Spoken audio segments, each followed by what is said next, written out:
brought to you by Palvi Agrico. आता शेतीसाठी जे काही लागणार ते घरपोच मिळणार, तेही मोबाईलच्या एका क्लिकवर. कोणी पण सन्माननीय अध्यक्ष महोदय, या ठिकाणी सभागृहासमोर महाराष्ट्र विधानसभा विधेयक क्रमांक 94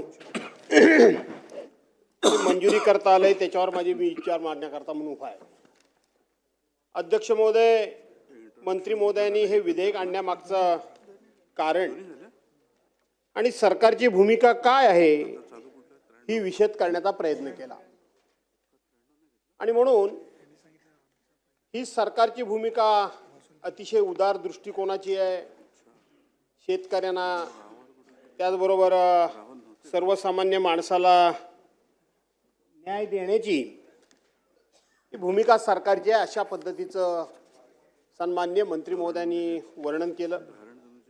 मंत्री महोदय बऱ्याच वेळेला एखादे विधेयक घेऊन आले की आम्ही त्यांना कुठल्याही प्रकारचा विरोध न करता एकमतानेच बऱ्याच वेळेला मंजुरी देतो. त्यांची अपेक्षा आहे या देखील विधेयकाला आम्ही तशाच पद्धतीचा पाठिंबा द्यावा. परंतु मंत्री महोदय, आपण हे विधेयक का आणलं या संदर्भामध्ये आपण जेव्हा खुलासा करायला बसलात, म्हणजे बोललात, त्यावेळेला नेहमीप्रमाणे आपल्या बोलण्यामध्ये कॉन्फिडन्स नव्हता. नेहमीप्रमाणे हे विधेयक लोकांच्याच फायद्याचं आहे हे सांगण्यामध्ये तुमचा कॉन्फिडन्स नव्हता. अध्यक्ष महोदय, मंत्री महोदयांनी 8ब आणि 9 मध्ये सुधारणा करण्याचा जो निर्णय घेतलेला आहे, त्याच्या पुढे मंत्री महोदय असं म्हणतात की महाराष्ट्र प्रादेशिक नियोजन व नगर रचना अधिनियम 1966 या अन्वये, वास्तविक 1966चा अधिनियम जो आहे तो नगर रचनाकारांच्या अधिपत्यातला हा अधिनियम आहे. खरं तर हा महसूल खात्याचा अधिनियम नाही आहे. आणि आपण त्याच्यामध्ये पुढे सेक्शन 37चा उल्लेख केला. खरं तर सेक्शन 37 हा नगर रचना विभागामार्फत वापरला जातो. मंत्री महोदय, तो एखाद्या शहराचा डीपी मंजूर झाला असेल आणि त्या ठिकाणी जर रिझर्वेशन पडलं असेल तर त्यातल्या कुठल्या तरी एखाद्या जागेवरचं एखाद्या प्लॉटवरचं रिझर्वेशन जर वगळायचं असेल तर त्या ठिकाणी जी शासन, त्या ठिकाणी लोकनियुक्त बॉडी असते, अध्यक्ष महोदय, लोकांनी निवडून दिलेली जी बॉडी असते त्या बॉडीनं तो 37 नंबरचा ठराव, 37 नंबरच्या ठरावाअंतर्गत त्यांना ठराव करावा, सेक्शन अंतर्गत त्यांना ठराव करण्याचा अधिकार प्राप्त झालेला आहे. आणि त्यांनी ते रिझर्वेशन का वगळावं हे कारण 37(1) ठीक आहे, त्या केलेला आहे. आता ती कलम सुद्धा वरच्यावर बदलत असतात, नाही अशातला भाग नाही, परंतु तो नगर रचनाच्या कराच्या अधिपत्याखालीच हे कलम आहे खरं. आणि म्हणून त्यांना ते अधिकार दिलेले आहेत आणि त्यांनी तो ठराव करून, प्रस्ताव करून शासनापर्यंत हा निर्णय द्यायचा आणि याचा अंतिम निर्णय त्या बॉडीने घ्यायचा, नाही तर सरकारनं घ्यायचा, शासनाने घ्यायचा. मध्यंतरी काय होत होतं की अशा पद्धतीची जी शासकीय ग्राउंड होती, गार्डन होती, त्याचं वरचं सुद्धा रिझर्वेशन हे मोठमोठ्या प्रमाणामध्ये उठवलं जायचं. रिझर्वेशन टाकताना टाकायचं, नंतर कोणाचा इंटरेस्ट कशा पद्धतीनं क्रिएट झाला की त्या ठिकाणची ती रिझर्वेशन उठवायची. आणि म्हणून सरकारने त्या काळामध्ये एक निर्णय घेतला होता. मला आठवतंय, कैलासवासी विलासरावजी देशमुख त्यावेळेला राज्याचे मुख्यमंत्री होते आणि तिथे निर्णय झाला की अशा पद्धतीनं एखादं क्रीडा आरक्षण जर असेल, खेळाच्या मैदानाचं आरक्षण असेल, एखादं ग्राउंडचं आरक्षण असेल तर ते बॉडीला सुद्धा उठवता येत नाही, संबंधित मंत्र्याला सुद्धा उठवता येत नाही किंवा मुख्यमंत्र्यांना सुद्धा तो अधिकार नाही, तर तो सर्वस्वी अधिकार कॅबिनेटचा आहे. इथपर्यंत त्या रिझर्वेशन संदर्भामध्ये अतिशय कडक आणि स्ट्रॉंग अशा पद्धतीची भूमिका सरकारने घेतली. कारण वेगवेगळ्या पद्धतीनं बिल्डर, या सगळ्या बिल्डर लॉबी एवढी स्ट्रॉंग आहे महाराष्ट्रामध्ये होती आणि आहे, ती तिथल्या बॉडीला ताब्यात घेणार, कोणालाही अधिकाऱ्यांना ताब्यात घेणार आणि त्या ठिकाणचं रिझर्वेशन आहे ते रिझर्वेशन हडप करण्याचं काम करणार.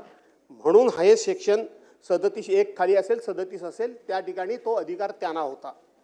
आपण मगाशी बोलता बोलता मंत्री महोदय बोललात, तुम्हाला माहिती आहे माझं लक्ष बारीक असतं, आपण बोलता बोलता असं बोलात की MMR रिजनमध्ये याचा इफेक्ट MMR रिझनमध्ये होईल असं आपण बोललात. याचा अर्थ की या विधेयकाचा उपयोग ग्रामीण भागातल्या सर्वसामान्य माणसाला होईल असं जी आपली समज आहे, माझी समज अशी आहे की ती ग्रामीण भागातल्या सर्वसामान्य माणसाला होण्यातला नाही. दुसरं मी आपल्या गोष्ट एक लक्षात आणून देतो की संपूर्ण महाराष्ट्रामध्ये सगळ्या जिल्ह्यांमध्ये आरपी झालेला नाही, रिजनल प्लॅन झालेला नाही. रिजनल प्लॅन झालेला नाही, परंतु रिजनल प्लॅन लागू झाला नसेल तरी सुद्धा त्या ठिकाणी रिजनल प्लॅनच्या अटी आणि शर्ती त्या भागाला लागू होतात आणि लागू झाल्यानंतर त्या ठिकाणी अनेक अडचणी निर्माण होतात आणि म्हणून त्या अडचणी त्या वेळच्या सरकारनं तात्पुरत्या करून दूर केलंय की ज्याच्यामध्ये माझा रत्नागिरी जिल्हा सुद्धा आहे. माझ्या स्वतःच्या रत्नागिरी जिल्ह्याचा रिजनल प्लॅन अद्यापपर्यंत झालेला नाही. आदरणीय शरदचंद्रजी पवार साहेब होते मुख्यमंत्री राज्याचे, त्यावेळेपासूनच्या उद्भवणाऱ्या अनेक समस्या आजही या माझ्या रत्नागिरी जिल्ह्याला उद्भवतात आणि तात्पुरत्या स्वरूपामध्ये त्याच्यावर मलमपट्टी केली जाते आणि त्यातून काहीतरी मार्ग काढला जातो. याचा अर्थ संपूर्णपणे राज्यामध्ये सगळ्या जिल्ह्यांमध्ये आरपी तयार झालेला नाही, रिजनल प्लॅन तयार झालेला नाही. मग आपल्या ह्या कायद्याचा उपयोग तिथल्या लोकांना कसा होणार अध्यक्ष महोदय, ते आपण मंत्री महोदय खुलाशेवर थोडं सांगा. आमचा विरोध आहे अशातला भाग नाही. 37 आपण वापरलात, नगर रचना 1966चा नियम आपण वापरलात. वास्तविक महसूल खात्याला हा निर्णय कसा राबवायचा अधिकार प्राप्त होतो हेही मला कळलं नाही आणि म्हणून ते देखील आपण मला सांगितलं तर बरं होईल. मंत्री महोदय, मागच्या वेळेला सभागृहामध्ये आम्ही तुम्हाला अशाच पद्धतीनं मुद्रांक शुल्क सरसकट काही लोकांना माफ करण्याकरता म्हणून आपण सभागृहाने एकमुखाने परवानगी दिली. आम्हाला असं तेव्हाही वाटलं होतं की सर्वसामान्य गोरगरीब माणसाला याचा मोठा फायदा होईल आणि होऊ द्या झाला तर. पण एकट्या मीरा भाईंदरमध्ये एका सत्ताधारी पक्षाचे नेते आहेत, माझ्याकडे सगळं आता रेकॉर्ड आहे, मी त्याच्यामध्ये आता वेळ काढत नाही, पण त्या निर्णयाचा एका बिल्डरला, एका सत्ताधारी पक्षाच्या नेत्याला जयवंतराव 3300 कोटी रुपयाचा फायदा झाला. मुद्रांक शुल्की माफीचं आपण विधेयक या सभागृहामध्ये माफ केलं, सर्वसामान्य माणसाला त्याचा लाभ होईल, फायदा होईल म्हणून आपण एक मतानं माफ केलं. पण मीरा भाईंदरमध्ये सत्ताधारी पक्षाचे एक नेते आहेत, त्यांना एकट्याला त्यातला 3300 कोटी रुपयाचा महसूल माफ झाला, मुद्रांक शुल्क फायदा झाला. मंत्री महोदय, हा जो काही कायदा त्यावेळेला मंजुरी करता आला, मला असं वाटतं त्या बिल्डर नेत्यानेच आणला होता की काय, त्याच्याकरताच तो आला होता की काय. आणि म्हणून आम्ही मात्र समोर आमच्या उदाहरणं ठेवत असताना सर्वसामान्य माणसाचं हित, सर्वसामान्य माणसाचा फायदा, गोरगरिबा आमच्या डोळ्यासमोर ठेवून आम्ही सगळे कायदे आणि नियम करतो अशी आम्ही भावना निर्माण करतो. परंतु प्रत्यक्षपणे कोणाचा तरी वेगळ्याचाच इंटरेस्ट असतो आणि म्हणून त्याला मात्र पडद्याच्या मागे ठेवायचं आणि पडद्याच्या समोर सर्वसामान्य माणूस ठेवायचा. मी आपल्या हेतूबद्दल बावनकुळे साहेब अजिबात शंका घेत नाही, अजिबात नाही. आपलं धडाकेबाज काम आहे, आपला झटपट निर्णय आहे, पण कदाचित आपल्याला पुढं करून कोणतरी असा निर्णय करून घेतंय की काय. आणि म्हणून अशाच पद्धतीनं आपण जे म्हणता ते गोरगरिबाला ह्याचा लाभ होईल. माझी खात्री आहे MMR रिजन म्हणजे ग्रामीण भाग नाही, ग्रामीण भाग नाही, हा सगळा शहरी भाग आहे. आणि म्हणून याचा फायदा आज आपण त्याचं मुद्रांक शुल्क मागच्या वेळेला 5% 2016च्या कायद्यानुसार 5% आपण कमी केलं होतं. आपण हे बिल घेणार होते काय मला माहीत नव्हतं, नपेक्षा मी क्लॉज टू क्लॉज सुद्धा बोलायला तयार आहे. मी आता 2 मिनिटात वाचलं आणि माझी जी काय मानसिकता झाली त्याच्यावर मी बोलतोय. आणि म्हणून आपण हे विधेयक मागच्या वेळेला 5% आपण याच्यावरती कर कमी करून सुद्धा त्याला रिस्पॉन्स मिळाला नाही असं आपलं म्हणणं आहे. आणि मला जी शेवटची ओळ दिसते आणि त्या ठिकाणी ज्ञापनामध्ये, वित्तीय ज्ञापनामध्ये जे काही दिसतंय त्याच्यामध्ये आपण याच्यावरचा संपूर्णपणे टॅक्सच मला वाटतं माफ करून टाकून ह्या जमिनी लोकांच्या सातबारा नावावर व्हावे अशा पद्धतीचं आपलं हे विधेयक मला दिसतंय. अशा पद्धतीनं फायदा हा कोणाला होणार आहे MMR रिजनमध्ये? मोठमोठ्या बिल्डर लोकांना होणार आहे. मोठमोठ्या त्या ठिकाणी जमिनींच्या किमती आज गगनाला भिडलेल्या आहेत, गगनाला भिडलेल्या आहेत. MMR रिजन हे आता पुन्हा जवळजवळ संपूर्ण रायगडपर्यंत पोहोचलेलं आहे. हे आता फक्त मर्यादित राहिलेलं नाही, मुंबई ठाण्यापुरेसं मर्यादित राहिलेलं नाही, तर ते रायगडपर्यंत पोहोचलेलं आहे आणि त्याच्या हद्दी दिवसेंदिवस वाढतच चाललेल्या आहेत. आणि म्हणून आपण यांना पूर्णपणे हा टॅक्स माफ देखील करताय, 37चा अधिकार देखील आपण आपल्याकडे घेताय, नगर रचना अधिकार 1966चा तो सुद्धा अधिकार आपण या ठिकाणी घेताय. आणि म्हणून जसं मुद्रांक शुल्क माफीचा कोणाला तरी फायदा झाला मंत्री महोदय, तसा ह्या जमिनीचा फायदा तर कोणाला होणार नाही ना. याची खात्री करून घ्या. ज्या अर्थी तुम्ही हे विधेयक सभागृहाच्या समोर मंजुरीला आणलं त्या अर्थी तुमच्याकडे डाटा निश्चितपणे आहे. त्या अर्थी तुमच्याकडे डाटा निश्चितपणे आहे. कारण अशा प्रकारचं विधेयक येत असताना त्या विधेयकाची संपूर्ण पार्श्वभूमी काय आहे त्या पार्श्वभूमीचा अभ्यास हा लॉ अँड ज्युडिशरी करत असते. आपल्याकडे लॉ अँड ज्युडिशरीचे 2 सेक्रेटरी आहेत. विधेयक बनवणारे सेक्रेटरी वेगळे आहेत आणि जनरल लॉ अँड ज्युडिशरीचं काम करणारे सेक्रेटरी वेगळे आहेत. त्यामुळं त्यांनी हे विधेयक आणत असताना त्यांना बारीक सारी गोष्टीची माहिती ही संबंधित मंत्र्यांच्या समोर ठेवावी लागते.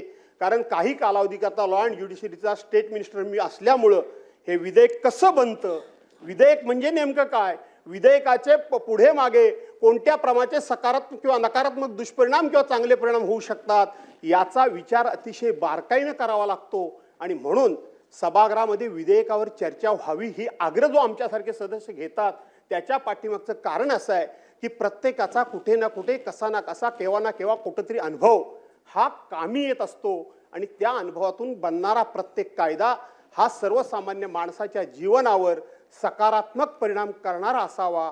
तो सर्वसामान्य माणसाला न्याय देणारा असावा, सर्वसमावेशक असावा अशा प्रकारची अपेक्षा असते. न पेक्षा कायदा आपण करतो आणि अधिकारी त्याचा दुरुपयोग करून घेतात, अधिकारी त्याचा गैरफायदा करून घेतात. कारण कायदा करण्याचा फक्त आपल्याला अधिकार आहे, तो या कायद्याची अंमलबजावणी करण्याचे अधिकार कुणी किती फुशारक्या मारल्या तरी आपल्याला नाही. शेवटी ते अधिकारात असतात. आणि म्हणून 2-3 प्रश्न माझे जे मी उपस्थित केलेत, सेक्शन 37चा असेल, 1966चा असेल, MMR रिजनचा विषय असेल, RPचा विषय असेल, DPचा विषय असेल, बॉडीच्या अधिकाराचा विषय असेल, हे जे विषय मी त्या ठिकाणी उपस्थित केलेत या संदर्भामध्ये आपण माझं समाधान करावं आणि कराल अशा प्रकारची अपेक्षा बाळगून मी या विधेयकाला तूर्त पाठिंबा न देता थांबतो. जय हिंद, जय महाराष्ट्र. संजय